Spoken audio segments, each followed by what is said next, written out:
आप देख रहे हैं तेज खबर 24 और आपके साथ मैं हूं। आज 26 जनवरी को देश की राजधानी दिल्ली में हुई हिंसक घटना पर कांग्रेस के पूर्व विधायक ने अपनी प्रतिक्रिया व्यक्त करते हुए इसे सरकार की साजिश बताया है। रीवा के मऊगंज पूर्व विधायक सुखेंद्र सिंह बन्ना ने दिल्ली की घटना को मोदी सरकार की साजिश का नतीजा बताया। मीडिया से चर्चा के दौरान पूर्व विधायक ने कहा कि आज देश में दूसरी बार आजादी की लड़ाई लड़ी जा रही है।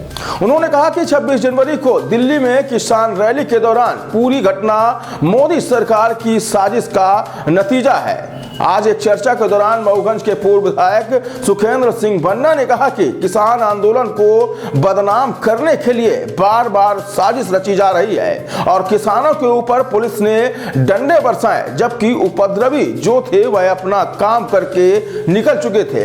आइए सुनते हैं पूर्व विधायक सुखेंद्र सिंह बन्ना की जुबानी। सर, अभी सभी जगह ये बताया जा रहा है, सभी चैनलों के माध्यम से बताया जा रहा है कि एक दल वहाँ से कूच कर गया है, किसानों का एक दल वहाँ से कूच कर गया है। तो क्या आप मानते हैं कमजोर पड़ता जाएगा इनका आंदोलन? ये देखिए, सरकार के पास 72 हथकंडे होते हैं। 72 मतलब है कि कई हथकंडे होते हैं और खासकर नरेंद्र मोदी जी का पूरा कब्जा है हर स्तर पर। वो कुछ भी कर सकते हैं, लेकिन फिर भी किसान की जड़ इतनी कमज़ोर भारत में नहीं है। और मैं समझता हूँ ये लड़ाई आर पार की है और बाकी तो सरकार हथकंडे अपनाएगी ही। और कोई छोटे मोटे आंदोलन होते हैं वो फर्जी तरीके से हथकंडे अपना लिए जाते हैं। अब इसी में 395 का अपराध दर्ज कर दिया गया है। कौन सा किसान लूट कर गया? क्या हुआ? कुछ भी नहीं हुआ है। किसान तो शांतिपूर्ण मार्च किए हैं, लेकिन अपराध दर्ज कर लिए गए। अब उसमें जो है तो पता नहीं कितने लोगों का नाम जोड़ा जाएगा, लेकिन अभी किसान जमे हुए हैं और मैं समझता हूँ कि ये लड़ाई आर पार की है। यहाँ पे प्रदेश स्तर पर भी ये देखा जा रहा है कि जनता के मुद्दे वहाँ तक पहुँच नहीं पाते हैं। कुछ स्थानीय नेता जो विधायक होते हैं वो मतलब अपने बल और अपने ताकत की वजह से वहाँ तक पहुँच नहीं रहे थे। कई अभी घटनाएं देखने को मिली हैं। अभी एक कार्यकर्ता जो मिलने जा रहा था सीएम से, उनको भी रोका गया। तो ये क्या मानते हैं, आपकी जनता से ख़त्म हो गया है या फिर कुछ और चल रहा है? देखिए, क्या है कि शिवराज सिंह चौहान मध्य प्रदेश की बात हो चाहे पूरे देश की बात हो, नरेंद्र मोदी के नेतृत्व में एक पूरे देश में लोकतंत्र को समाप्त करने की पूरी साजिश चल रही है। अब पूरा तानाशाही शासन चल रहा है। स्वाभाविक है कि कार्यकर्ता अपनी बात नहीं कह पाएंगे। उसके पहले जो है तो 4 ठो पुलिस उनके घर में पहुंच जाएगी, धमकाया जाएगा कि आप नहीं मिल सकते। और खासकर जहां उस दिन की घटना का सवाल है तो स्वाभाविक है कि रीवा पूरी तरह से रीवा की स्थिति खराब है और वो लीपा पोती करके झंडा फहरवा दिया प्रशासन ने। बाकी रीवा की स्थिति तो कोई बात छुपी नहीं है, निकलने लायक नहीं है। 4-4 घंटे जाम लगे रहते हैं।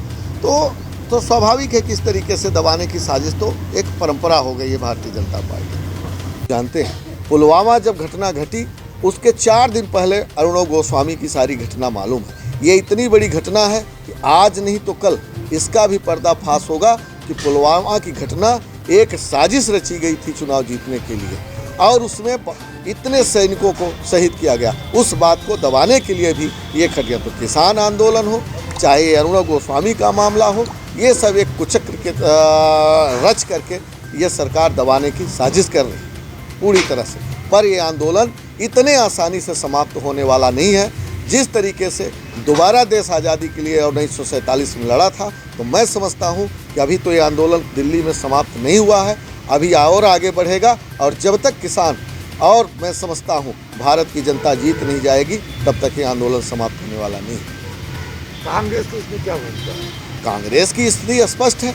किसानों के साथ सदैव रही कांग्रेस, कोई आज की बात थोड़ी है।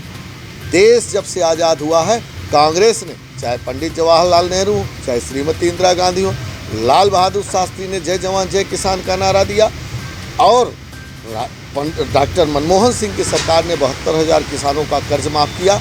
कमलनाथ जी की सरकार ने किसानों की कर्ज माफ़ी किया। तो कांग्रेस को तो जब जब अवसर आया है किसानों के साथ खड़ी रही।